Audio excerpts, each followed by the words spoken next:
நம்முடைய கழகத்தினுடைய இணை ஒருங்கிணைப்பாளரும் மாட்சியும் பொருந்திய தமிழ்நாட்டினுடைய அசைக்க முடியாத முதலமைச்சரும் காட்சிக்கு எளியவர், கடும் சொல் கூறாதவர், சேலத்து சிங்கம், எடப்பாடியின் தங்கம், அண்ணா திராவிட முன்னேற்ற கழகத்தின் தொண்டர்களுக்கு தாய்க்கு பிறகு தாயாக நின்ற நம்முடைய கழகத்தையும் ஆட்சியும் காப்பாற்றுகிறவர், உப்பை போல எளிமையானவர், மழைநீரை போல சுத்தமானவர், திமுகவுக்கு சிம்ம சொப்பனமாக திகழும் எங்கள் ஆர்வீர் அண்ணன் எடப்பாடி அவர்கள் வீரமிக்க உரை நிகழ்த்துவார்கள்.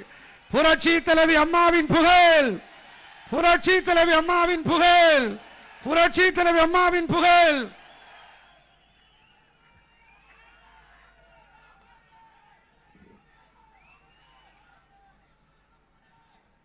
ஒன்றைக்கு கோடி அனைத்து இந்திய அண்ணா திராவிட முன்னேற்ற கழகத்தினுடைய உயிர் மூச்சாகவும் 8 கோடி தமிழ் நெஞ்சங்களிலே நீக்கமற இடம்பெற்று இன்றைக்கு இந்த மண்ணிலே மறைந்திருந்தாலும் மனதிலே வாழ்ந்து கொண்டிருக்கின்ற இதயம் புரட்சி தலைவி அம்மா தெய்வத்தை வணங்கி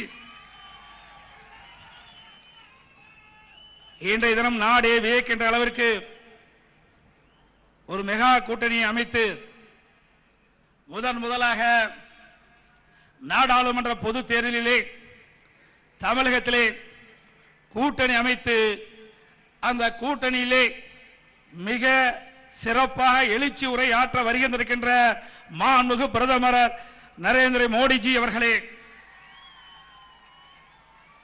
இந்த இணைய நிகழ்ச்சியிலே சிறப்பான உரையாற்றிய மாண்புமிகு துணை முதலமைச்சர் கழக ஒருங்கிணைப்பாளர் அண்ணன் ஓ பன்னீர்செல்வம் அவர்களே, மாண்புமிகு மத்திய அமைச்சர் மரியாதைக்கு பியூஷ் கோயல் அவர்களே, மாண்புமிகு மத்திய அமைச்சர் அண்ணன் பொன் ராதாகிருஷ்ணன் அவர்களே, மற்றும் நிகழ்ச்சியில் பங்கு பெற்றிருக்கின்ற பாரதிய ஜனதா கட்சியினுடைய முன்னோடி பொறுப்பாளர்களே, எங்கே சுருங்க சொன்னாலும் தமிழகத்துடைய நிலையை எடுத்துக்காட்டி அமர்ந்திருக்கின்ற பாட்டாளி மக்கள் கட்சியினுடைய நிறுவனர் மருத்துவர் ஐயா ராமதாஸ் ஐயா அவர்களே,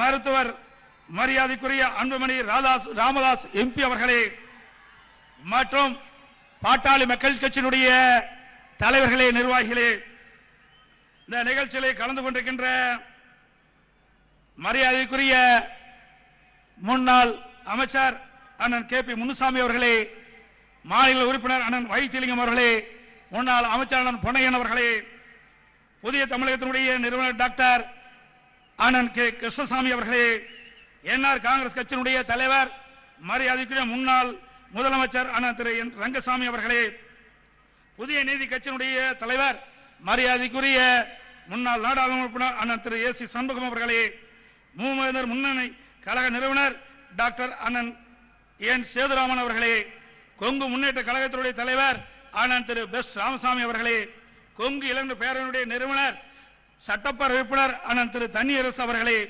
புரட்சி பாரதத்தினுடைய தலைவர் மரியாதைக்குரிய சகோதரர் திரு ஜெகன்மூர்த்தி அவர்களே, தமிழக மக்கள் முன்னேற்ற கழகத்தினுடைய தலைவர் மரியாதைக்கு திரு அண்ணன் ஜான் பாண்டியன் அவர்களே, மற்றும் இந்த மேடையிலே வீட்டிருக்கின்ற பல்வேறு கட்சியினுடைய தலைவர் பெருமக்களே, இந்த நிகழ்ச்சியிலே பங்கு பெற்றிருக்கின்ற அமைச்சர் பெருமக்களே, கழகத்தினுடைய தலைமை நிர்வாகிகளே, மாண்புமிகு நாடாளுமன்ற உறுப்பினர்களே, மாண்புமிகு சட்டப்பேரவை உறுப்பினர்களே, மற்றும் பல்வேறு கட்சியினுடைய தலைவர் பெருமக்களே, பல்வேறு கட்சியினுடைய நிர்வாகிகளே, தொண்டர்களே, கழகத்தினுடைய நிர்வாகிகளே, தொண்டர்களே, வருகின்ற பெரியோர்களே, தாய்மார்களே, பத்திரிகையாளர்களே, ஊடக நண்பர்களே, அத்தனை பேருக்கும் பணிவான வணக்கத்தை இந்த நேரத்தில் தெரிவிக்க விரும்புகின்றேன். நம்முடைய இந்திய நாடு 130 கோடி மக்கள் தொகை கொண்ட மிகப்பெரிய ஜனநாயக நாடு. எனவே இந்தியா உலக அளவிலே மிகப்பெரிய ஜனநாயக நாடு என்று சொன்னால் அது இந்தியா தான்.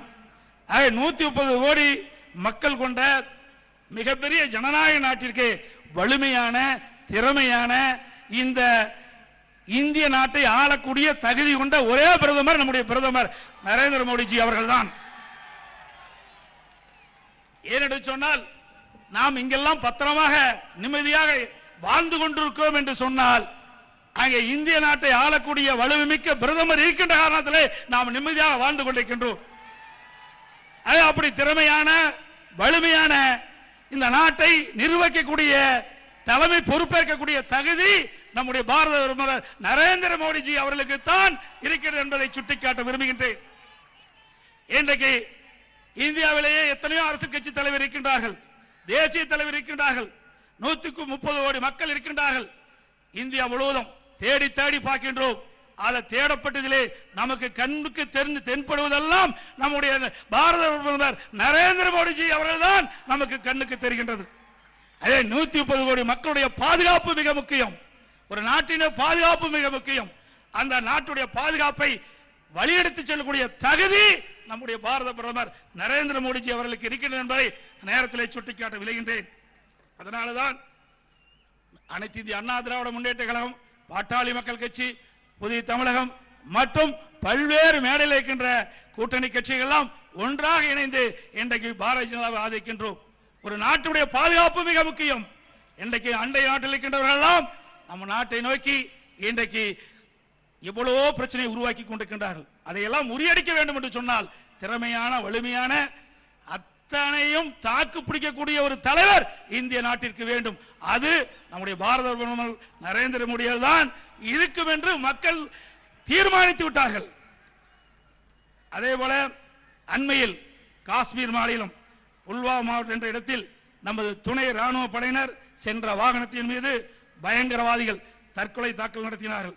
40 ராணுவ வீரர்கள் கொல்லப்பட்டனர். இன்றைக்கு நாடே சோகத்தில் ஆழ்ந்தது. இன்றைக்கு அத்தனை உலகில் அத்தனை நாடுகளும் கண்டித்தன. அப்படிப்பட்ட நிகழ்வு தமிழக இந்தியாவிலே ஏற்பட்டது. இன்றைக்கு வலிமையான பாரத பிரதமர் இருக்கின்ற காரணத்தினாலே உடனடியாக அதற்கு தீர்வு என்பதற்காக இந்த தாக்கலுக்கு பதிலடி கொடுக்கின்ற விதத்திலே பயங்கரவாதிகள் பதுகியிருந்த முகாமில் மீது மிக குறுகிய காலத்திலே நமது விமானப்படையின் தாக்குதல் நடத்தி பயங்கரவாதிகளை முகாம்களை கூண்டோடு அளிக்கப்பட்ட பாரத பிரதமர் நம்முடைய பாரத பிரதமர். அதற்கு வழிவகுத்த நம்ம பாரத பிரதமர் அவர்கள். அதே போல கடந்த 5 ஆண்டுகளாக பாரத பிரதமர் பல்வேறு வெளிநாடுகளுக்கு சென்று நம்முடைய நாட்டுடைய பெருமைகளை வெளிப்படுத்தினார். வெளிப்படுத்திய காரணத்தினாலே இப்படிப்பட்ட பயங்கரவாதிகளால் தாக்கல் நடந்து தாக்கல் தொடர்ந்து இன்றைக்கு கொல்லப்பட்ட ராணுவத்திற்கு ஆதரவாக அத்தனை உலக நாடுகளும் நம்முடைய நாட்டிற்கு குரல் கொடுத்தது. அதற்கு காரணம் நம்முடைய பாரத பிரதமர்கள் 5 ஆண்டு காலம் இரவு பகல் வாராமல் உழைத்து அத்தனை நாட்டு மக்களுடைய தலைவர்களிடத்திலே அன்பு காட்டிய காரணமாக பல்வேறு நாடுகளுக்கு சென்று ஆதரவை தேடிய காரணத்தினாலே இன்றைக்கு அத்தனை நாடுகளும் இந்த பயங்கரவாதத்தை கண்டித்து நம்முடைய பாரத பிரதமர்களுக்கு நாம் குரல் கொடுத்த வரலாற்றை நாம் பார்க்கின்றோம். அதே போல நமது விமானப்படை விமானி திரு அபிநந்தன் தற்செயலாக எதிரிப்பிடம் சிக்கிக் கொண்ட போது எந்த விதமான சேதாரம் இல்லாமல் குறுகிய காலத்திலே மிக பத்திரமாக மீட்கப்பட்ட வரலாறை நம்முடைய பாரத பிரதமர் இன்றைக்கு உருவாக்கி இருக்கின்றார். ஆகவே எந்த ஒரு நாட்டிலும் அந்நியர்கள் செல்கின்ற பொழுது அந்த நாட்டினுடைய சிப்பாய்கள் கையிலே சிக்கிய பிறகு அவரை பத்திரமாக மீட்கப்பட்ட வரலாறு கிடையாது. அந்த வரலாற்றை படைத்தவர் நம்முடைய மாண்பு பாரத பிரதமர் என்று நேரத்தில் பெருமையோடு சொல்லிக்கொள்ள கடமைப்பட்டிருக்கின்றேன். அதே போல இன்றைக்கு தமிழகத்தை பொறுத்த வரைக்கும் பல்வேறு துறையிலே சிறந்து விளங்கியிருக்கின்றன. அப்படி பல்வேறு துறையிலே சிறந்த விளங்கின் காரணமாக 16 உயர் விருதுகளை தமிழ்நாடு பெற்றிருக்கின்றது.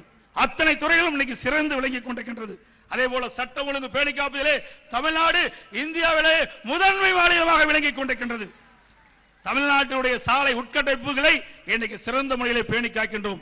இன்றைக்கு இந்தியாவிலே பார்க்கின்ற பொழுது சாலை உட்கட்டமைப்பு மிகச் சிறப்பாக இருக்கின்றது. இன்றைக்கு இந்த நிகழ்ச்சி பங்கு பெறுவதற்கு முன்பாக நம்முடைய பாரத பிரதமர் அவர்கள் தன்னுடைய திருக்கரங்களால் தமிழகத்திலே புதிய திட்டங்களுக்கு புதிய சாலை திட்டங்களுக்கு தன்னுடைய திருக்கரங்களால் அடிக்கல் நாட்டி வைத்தும் அதே போல ஏற்கனவே முடிவுற்ற பணிகளை திறந்து வைத்தும் இங்கே வந்து அமர்ந்திருக்கின்றார். அதற்கு இந்த நேரத்திலே தமிழ்நாட்டு மக்களின் சார்பாக நன்றியை தெரிவித்துக் கொள்கின்றேன். அதே போல கடந்த 5 ஆண்டு காலத்திலே விலைவாச உயராமல் பார்த்துக் கொண்டார் நம் பாரத பிரதமர் அவர்கள். இன்றைக்கு தமிழகத்திலும் சரி மத்தியிலும் சரி சிறப்பான ஆட்சி நடந்த காரணத்தினாலே ஏழை எளிய ஒடுக்கப்பட்ட நசுக்கப்பட்ட மக்கள் அத்தனை பேரும் பாதிக்கப்படாத அளவிற்கு விலை உயராமல் பாதுகாக்கப்பட்ட பிரதமர் நம்முடைய பாரத பிரதமர் நரேந்திர மோடிஜி அவர்கள். விலைவாசி என்பது மிக முக்கியமானது. ஏழை எளிய மக்கள் அடித்தட்டில் இருக்கின்ற மக்கள் எந்த விதத்திலும் பாதிக்கக்கூடாது என்பதற்காக மத்திய அரசு மாநில அரசு கவனமோடு செயல்பட்ட காரணத்தினாலே விலைவாசி உயராமல் பாதுகாக்கப்பட்டது என்பதையும் இந்த நேரத்தில் சுட்டிக்காட்ட விளைகின்றேன். கடந்த காலத்திலே ஆட்சி செய்தார்கள். எந்த அளவுக்கு விலை உயர்ந்தது என்பது நாட்டு மக்களுக்கு தெரியும். ஆகவே திரைமான ஆட்சி இருக்கின்ற காலத்திலே, மத்தியிலும் மாநிலத்தில் இருக்கின்ற காலத்திலே விலைவாசியை கட்டுப்பாட்டுக்குள் வைத்திருந்தோம்.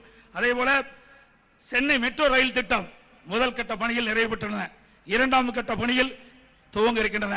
அதற்கு மாண்பு பிரதமர் அவர்கள் மத்திய அரசு சார்பாக விரைவாக அனுமதி கொடுத்து அந்த திட்டத்தை விரைந்து செயல்படுத்த உதவுமாறு அன்போடு இந்த நேரத்தில் கேட்டுக்கொள்ள விரும்புகின்றேன். ஏனென்று சொன்னால் சென்னை ஒரு மிகப்பெரிய நகரம், வளர்ந்து வருகிற நகரம், மக்கள் தொகை அதிகமாக உள்ள நகரம். இந்த மக்கள் நெரிசலை போக்குவதற்காக மெட்ரோ ரயில் திட்டம் உருவாக்கப்பட்டது. இந்த மெட்ரோ ரயில் திட்டத்தை மாண்புமிகு புரட்சி தலைவி அம்மாவில் சிறப்பாக செயல்படுத்தி திட்டத்தை இன்றைக்கு துவக்கி வைத்து மக்கள் பயன்பாட்டுக்கு கொண்டு வந்தார்கள். மீண்டும் இரண்டாவது கட்ட திட்டம் உருவாக்கப்பட்டிருக்கின்றது. அதற்கு மத்திய அரசு அனுமதி கொடுத்து மத்திய அரசு மாநில அரசு இணைந்து இந்த திட்டத்தை நிறைவேற்றப்பட வேண்டும் என்று அன்போடு பாரத பிரதமர் அவருடைய கவனத்திற்கு கொண்டு வர விரும்புகின்றேன். அதே போல மிகப்பெரிய திட்டம் கோதாவரி காவிரி இணைப்பு திட்டம். ஏற்கனவே பாரத பிரதமர் அவர்களை பலமுறை சந்திக்கின்ற பொழுது இந்த திட்டத்தை நிறைவேற்றி கொடுக்க வேண்டும் என்று மனுவாக கொடுத்திருக்கின்றேன். ஏனென்று சொன்னால் தமிழகத்தில் இருக்கிற டெல்டா பாசன விவசாயிகள் ஒவ்வொரு முறையும் பருவமழை பெய்கின்ற பொழுது அதை ஏங்கி காத்துக் கொண்டிருக்கின்றார்கள். அண்டை மாநிலத்திலே அணைகள் நிரம்பிய பிறகுதான் அந்த உபரி நீரை திறந்து விடுகின்றார்கள். அதை வைத்துத்தான் நம்முடைய வேளாண் பெருமக்கள் வேளாண் பணியை மேற்கொள்ள வேண்டிய சூழ்நிலை இருக்கின்றது. அந்த நிலையை போக்குவதற்கு பாரத பிரதமர்கள் எதை நினைத்தாலும் சாதிக்கக்கூடிய நிலையில் இருக்கின்ற நம்முடைய பாரத பிரதமர்கள் டெல்டா பாசன விவசாயிகளுடைய நலன் கருதி நிலையான காவிரி தண்ணீரை கிடைக்கின்ற வகையிலே, அதே போல கோதாவரி காவிரி இணைப்பு திட்டத்தை நிறைவேற்றுகின்ற பொழுது உரிய காலத்திலே பருவ காலங்களிலே வேளாண் பெருமக்கள் விவசாய பணிகளை மேற்கொள்வதற்கு இந்த திட்டம் மிக முக்கியமான திட்டம். இந்த திட்டத்தை நீங்கள் நிறைவேற்றி தர வேண்டும் என்று ஒட்டுமொத்த தமிழக மக்களின் சார்பாக கேட்டுக்கொள்கின்றேன். இந்த திட்டம் நிறைவேற்றி தந்து விட்டால் தமிழ்நாட்டு மக்களுடைய இதயங்களிலே என்றென்றைக்கும் நிலைத்து நிற்கக்கூடிய நிலையிலே நீங்கள் இருப்பீர்கள். இந்த வரலாற்று சாதனையை படைக்க வேண்டும் என்று அன்போடு இந்த நேரத்தில் கேட்டுக்கொண்டு, அதே போல மாண்பு பிரதமர் அவர்கள்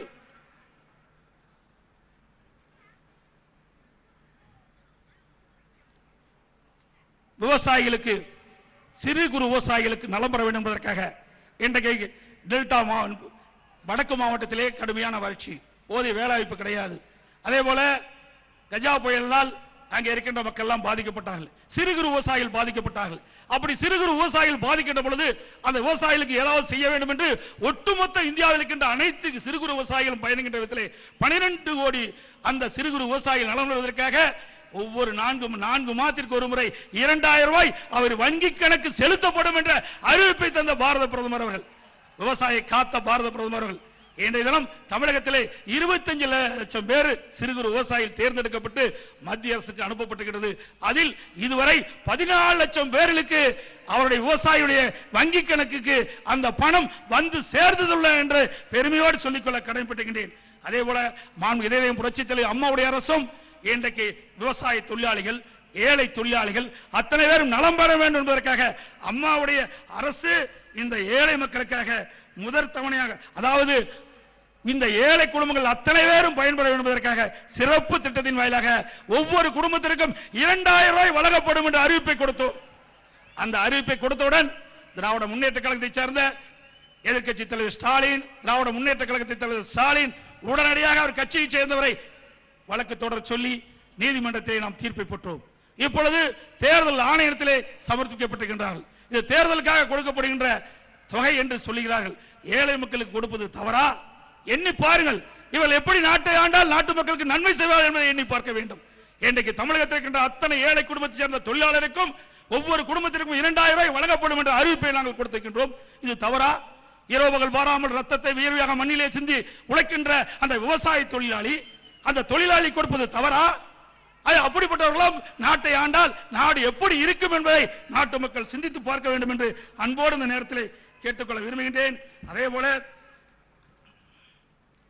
இன்றைக்கு ஸ்டாலின் இந்த கூட்டணி வேண்டுமென்றே திட்டமிட்டு நாட்டு மக்களுக்கு எந்த நன்மை செய்யாத மக்கள் விரோத கூட்டணி என்று பேசுகிறார்.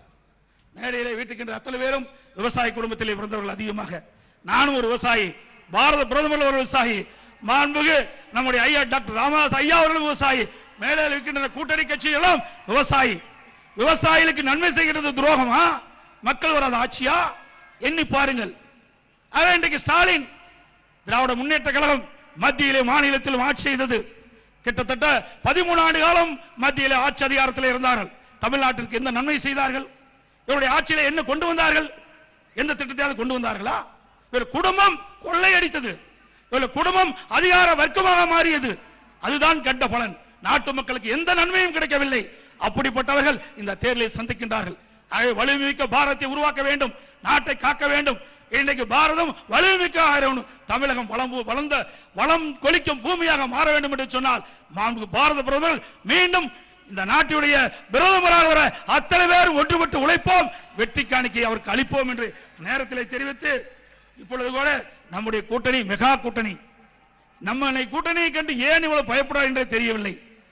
நம்முடைய கூட்டணி இயற்கையான கூட்டணி, மக்களுக்கு சேவை செய்யக்கூடிய கூட்டணி. அப்படிப்பட்ட கூட்டணியை நாம் அமைத்திருக்கின்றோம். அது மட்டுமல்ல, இன்றைக்கு தமிழகத்தில் பார்க்கின்ற பொழுது இதே புரட்சி தலைவர் அம்மா இருக்கின்ற பொழுது அனைத்து இந்திய அண்ணா திராவிட முன்னேற்ற கழகம் 37 இடங்களிலே வெற்றி பெற்றோம். பாரதிய ஜனதா கட்சி குமரியிலே வெற்றி பெற்றது. மரியாதைக்கு பாட்டாளி மக்கள் கட்சி ஐயா ராமதாஸ் அவருடைய தலைமையில் இருக்கின்ற கட்சி டாக்டர் அன்புமணி ராமதாஸ் தருமபுரியிலே வெற்றி பெற்றார். ஆக தமிழகத்திலே 39 நாடாளுமன்ற இருக்கின்றார்கள். 39 நாடாளுமன்ற வெற்றி பெற்று கூட்டணி அமைத்த கட்சி அண்ணா திராவிட முன்னேற்ற கழகம். அந்த தலைமையிலே அத்தனை கட்சி இணைந்திருக்கின்றது. அதே ஒட்டுமொத்தமாக வென்றது நாம் தான். ஆகவேதான் நாம் மெகா கூட்டணி என்ற நேரத்தில் குறிப்பிடுகின்றேன். பாண்டிச்சேரி உட்பட தமிழகத்தில் இருக்கின்ற 39, பாண்டிச்சேரி ஒன்று 40 நாடாளுமன்ற தொகுதியிலும் மிகப்பெரிய வெற்றி தாருங்கள் தாருங்கள் என்று சொல்லி இங்கே வருகின்ற அத்தனை பேரும் வருகின்ற நாடாளுமன்ற தேர்தலில் தேனீக்களை போலையும் எறும்பை போலையும் விறுவிறுப்பாக சுறுசுறுப்பாக செயல்பட்டு அத்தனை தொகுதியில் வெற்றி பெற செய்து அங்கங்கே போட்டியிடுகின்ற நம்ம கழகம் சரி கூட்டணி கட்சி சேர்ந்தவர்கள் போட்டியிடுகின்ற அந்த இடத்தெல்லாம் அந்த வேட்பாளர்களை பல லட்ச வாக்குகள் வித்தியாசத்தில் வெற்றி பெற்று மீண்டும் பாரத பிரதமர்களை இந்த நாட்டினுடைய பிரதமராக தேர்ந்தெடுக்க உழைப்போம் உழைப்போம் என்று சொல்லி வாய்ப்புக்கு நன்றி கூறி விடுகின்றேன். நன்றி, வணக்கம்.